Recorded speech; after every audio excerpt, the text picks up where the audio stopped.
courts asking the question, what would you do if you checked your bank account and suddenly found out you were a millionaire? That happened to a former Louisiana sheriff's dispatcher, and instead of notifying the bank, well, she quickly moved the cash into another account, used it to buy a home and an SUV. Kellen Spadoni, who you see here, was arrested for theft and tonight is facing a lawsuit from Charles Schwab after she ignored several of their attempts, they say, to contact her and get the money back. Night court is now in session with civil rights attorney Robert Patillo and criminal defense attorney Brian Claypool. Welcome to you both. Thanks, Shannon. Hey, Shannon. Let's start here with Exhibit A.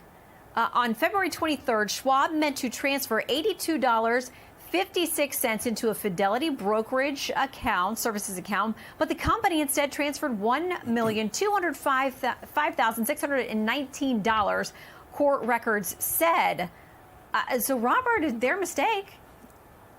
Is their mistake, but that does not mean you have a legal right to that that amount of money. Even best case scenario, if you were able to keep it, good luck explaining to the IRS where $1.2 million came from and paying the taxes on that. This is no different than finding someone's wallet and deciding to keep it when they ask for it back. Or if a Brinks truck accidentally dropped money off at your door, it does not mean that you are legally entitled to it. There's legal precedents on it where people back in the old days would cash those publishers clearinghouse checks that came to your house and occasionally bank to allow the transaction to go through, but then later on when they figured out the funds were not there, they would reverse it. So though I understand that most people don't have sympathy for big banks in situations like this, you don't have a legal right to it, and you're going to end up getting in more trouble than it's worth.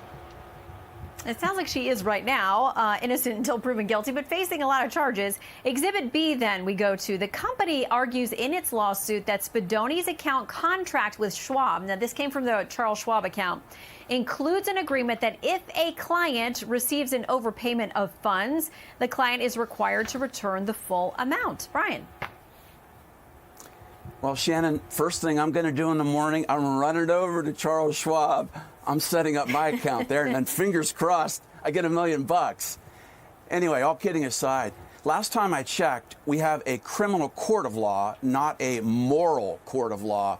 And morally, this woman is incorrect, and she should do the right thing and transfer the money back. But the law is on her side, believe it or not, and I think it's going to trump that agreement that she signed, that she probably didn't even know what she signed, probably didn't even know what she read.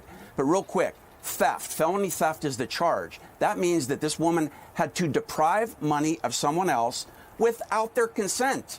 Charles Schwab sent her the money, so that charge is going to get dropped.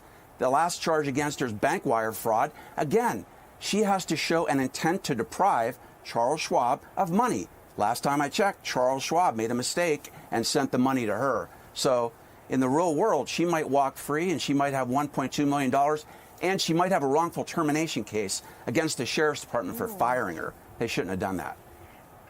Well, she's got a world of trouble to fight her way out of now. I mean, Brian, maybe she'll call you up. You are the defense attorney of all defense attorneys. You've made your case. Robert has made his. And we're told, by the way, detectives have been able to get back about 75% of the money. So maybe there'll be some goodwill there. I don't know. Robert and Brian, thank you for your very effective lawyering. We'll leave it to the folks at home tonight. Use the hashtag #NightCourt and tweet us at Fox News Night or at Shannon Bream. Let us know how you would rule. Gentlemen, thank you.